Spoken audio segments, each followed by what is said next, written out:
किसी एक वैकेंसी पे डिपेंड नहीं रहो। मतलब अगर सेम पैटर्न की एग्जाम है, जैसे बेसिकली सारी चीजों में मैथ, इंग्लिश, रीजनिंग और जीएस, ये चीजें ऐसी हैं कि आप ये पढ़ के कोई भी एग्जाम निकाल सकते हो जो वनडे एग्जाम में आता है। यूपीएसआई में मैंने बस हिंदी की और एक घटना चक्र करके एक बुक आती है हिंदी की, और एक जो आईपीसी सीआरपीसी बेसिकली उसकी थी, उन दो किताबें ली थी। बाकी का जो मैथ और रीजनिंग वाला पार्ट था वो मेरा एसएससी से कंप्लीट हो गया था। नमस्कार दोस्तों, तो अभी हमारे साथ है मृदुल भैया, जिनका भी जो पिछली बार यूपीएसआई का रिजल्ट आया था तो भैया उसमें सिलेक्टेड हुए हैं, और भैया साथ में दिल्ली में रहकर यूपीएससी की तैयारी भी करते हैं। तो भैया से जानते हैं कि भैया ने यूपीएसआई के लिए कौन कौन से बुक लिस्ट फॉलो की, कैसे रिसोर्सेज को कलेक्ट किया, कैसे अपनी पढ़ाई को यूपीएससी के साथ मैनेज किया, ऐसी तमाम प्रकार की बातें हैं। तो आज हम इस वीडियो में कवर करने वाले हैं। अगर आप चैनल पर नए हैं तो चैनल को सब्सक्राइब कीजिए, वीडियो को लाइक कीजिए, शेयर कीजिए।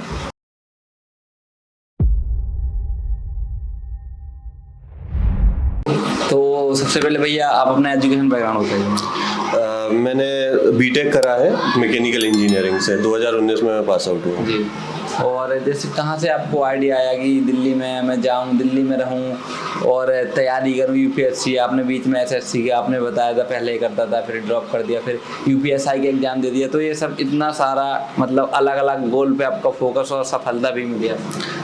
मैंने तो जैसा आपको बताया कि मैंने बीटेक करा है, तो फिर वहाँ पे प्लेसमेंट हुआ। तो कंपनी में जब मैंने जॉब करी तो उतना ज़्यादा सेटिस्फाइड नहीं था जॉब से, तो फिर मैंने अदर ऑप्शन ट्राई करे। तो उसके बाद मुझे एसएससी एक बेटर ऑप्शन लगा, मतलब जो एक ईजी साइड पे था। फिर उसके बाद मेरा कहीं ना कहीं दिमाग में तो यूं था कि यूपीएससी करना है बाद में, तो मैं दिल्ली आ गया, तो यहाँ पे प्रिपरेशन चालू करी। तो मैंने 19 अटेम्प्ट दिया, 20 में मेरा पेपर छूट गया था टायर 3 सीजीएल का, फिर 21 वाला अभी दिया है, तो इसमें मेरा 530 मार्क्स अभी तक बन रहा है टायर 2 तक। और उसी के अंतराल इसमें यूपीएसआई का फॉर्म आ गया। और जैसा कि एसएससी सीजीएल में क्या है कि मैथ और इंग्लिश दो बहुत स्ट्रॉन्ग पोर्शन होते हैं, और एसआई में वही जो थे 4 चीजें आनी थी, मैथ, रीजनिंग और हिंदी और जीएस में बस एक एक्स्ट्रा था। तो मेरे लिए जो चीजें एक्स्ट्रा थी वो थी एक हिंदी और कॉन्स्टिट्यूशन में जो आईपीसी और सीआरपीसी एसआई में पूछते हैं। तो मैंने जो बेसिकली प्रिपरेशन करी एसआई में वो हिंदी और इसकी करी है, आईपीसी और सीआरपीसी की। बाकी का मेरा मैथ और रीजनिंग सीजीएल के थ्रू कवर हो गया था। और इसके अलावा भी आपने कोई एग्जाम दिए हैं तो उनका क्या रिजल्ट रहा?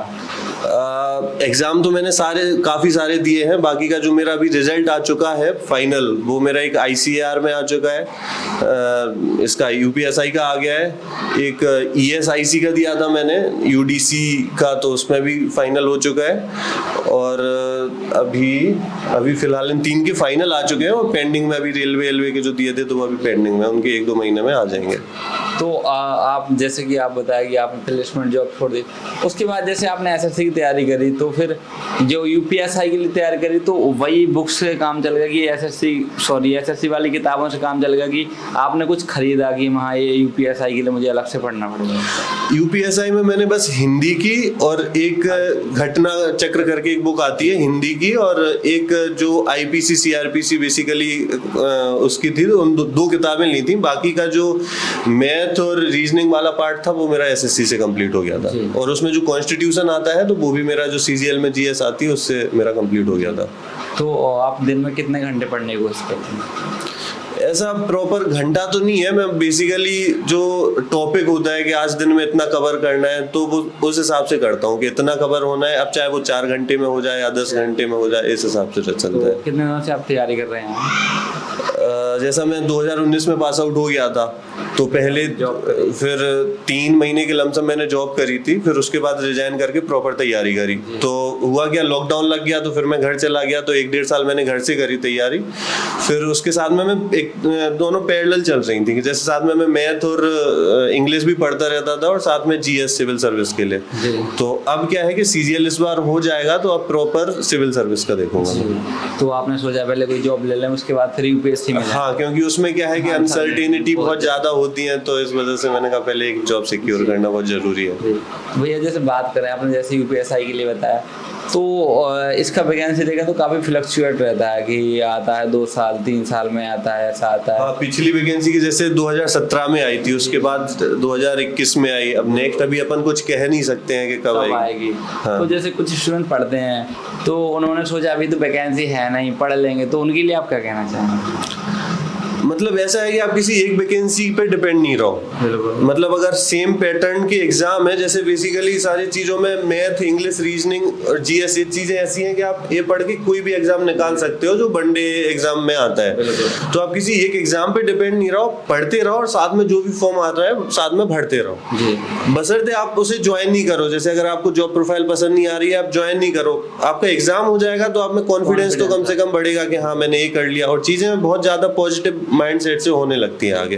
तो जब आपका रिजल्ट आया, जैसे पता चला कि आप यूपीएसआई बन चुके हैं, तो क्योंकि यूपी बिहार में तो दरोगा का अलग ही भौकाल माना जाता है। देखते हैं गांव साइड आते हैं तो कोई आईपीएस अफसर भी काम आ जाए तो लोग कहते हैं दरोगा जी आए थे। हाँ। तो जब रिजल्ट आया तो आपका और आपकी फैमिली वालों का क्या रिएक्शन था, कितना खुशी? ऑब्वियसली मैं भी बहुत छोटे टाउन से बिलोंग करता हूँ, तो वहाँ पे क्या है कि दरोगा काफी मतलब अच्छी पोस्ट मानी जाती है। तो ऑब्वियसली मम्मी पापा बहुत ज्यादा खुश थे, बहन भी मेरी बहुत ज्यादा खुश थी। जब मैंने रिजल्ट का बताया, मैं दिल्ली में ही था जब रिजल्ट आया, तो बस यूं था मम्मी का कि यूं अभी इतने में सेटल मत हो, अभी आगे भी ट्राई करते रहो साथ में।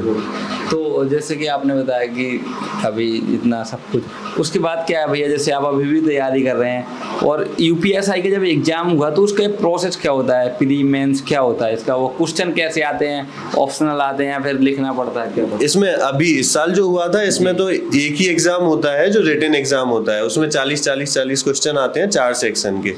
क्वेश्चन का जो लेवल होता है वो नॉर्मली होता है। बस एक चीज अच्छी होती है कि इसमें नेगेटिव मार्किंग नहीं होती है। वैसे मोस्टली सारे एग्जामों में नेगेटिव मार्किंग होती है, पर इसमें नहीं होती है। तो मैथ 40, रीजनिंग 40, हिंदी 40 और जीएस 40।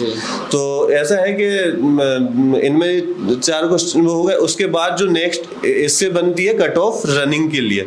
नेक्स्ट जो होता है वो अपना 4.8 किलोमीटर की रनिंग होती है इसमें, जो कि 28 मिनट में कंप्लीट करनी होती है, तो इजी रनिंग होती है। उसके बाद डीबी और वो सब होके फाइनल मेरिट आती है, फिर उसके बाद मेडिकल होके ट्रेनिंग होती है।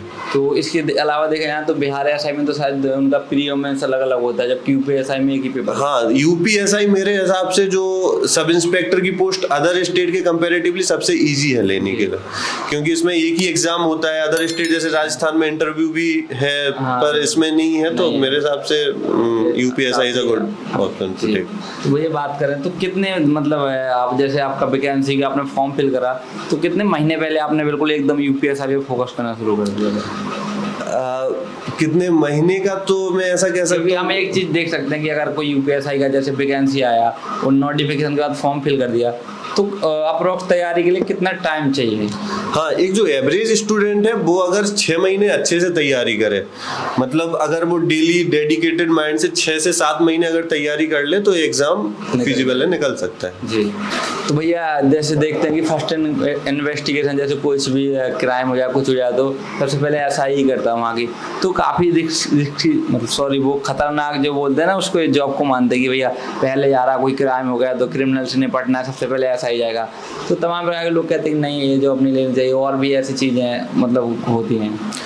तो देखो, जॉब 2 तरीके की होती है। एक होती है कि जैसे आप डेस्क जॉब कर रहे हो 10 से 4, उसके बाद आपकी मतलब वर्क लाइफ बैलेंस अच्छा है, तो वो भी ठीक है, पर वो डिपेंड करता है कि आपको इंटरेस्ट कैसा है। कि इसमें पर बहुत ज़्यादा एडवेंचरस जॉब है, आपको डेली नए नए तरीके के काम मिलेंगे, डेली नई नई चीज़ों से चुनौतियों का सामना करना पड़ेगा। तो इस वजह से मेरे हिसाब से मेरे ऊपर जो सूट करती है मुझे, इसलिए मैंने, जिसको एडवेंचर पसंद है तो हाँ, उनके लिए बहुत अच्छी जॉब है और आगे बहुत मजा आएगा जी।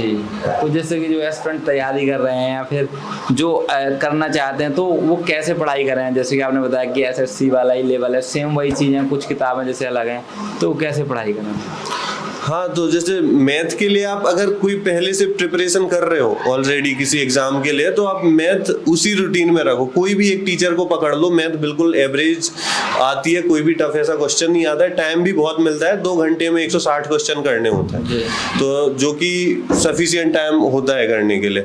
बाकी का मेन जो फोकस थोड़ा सा एक्स्ट्रा देना होता है, वो देना होता है जो जीएस वाला पार्ट होता है 40 क्वेश्चन का, के उसमें कॉन्स्टिट्यूशन भी और साथ में आईपीसी, सीआरपीसी और बाकी के जो लॉ होते हैं वो आते हैं, तो उनमें थोड़ा सा पढ़ना होता है। और बाकी का ये चीजें अगर अपन एवरेज किसी एग्जाम को टारगेट करके अगर पढ़ रहे हैं तो ये सफिशिएंट है क्रैक करने के लिए। Okay, thank you.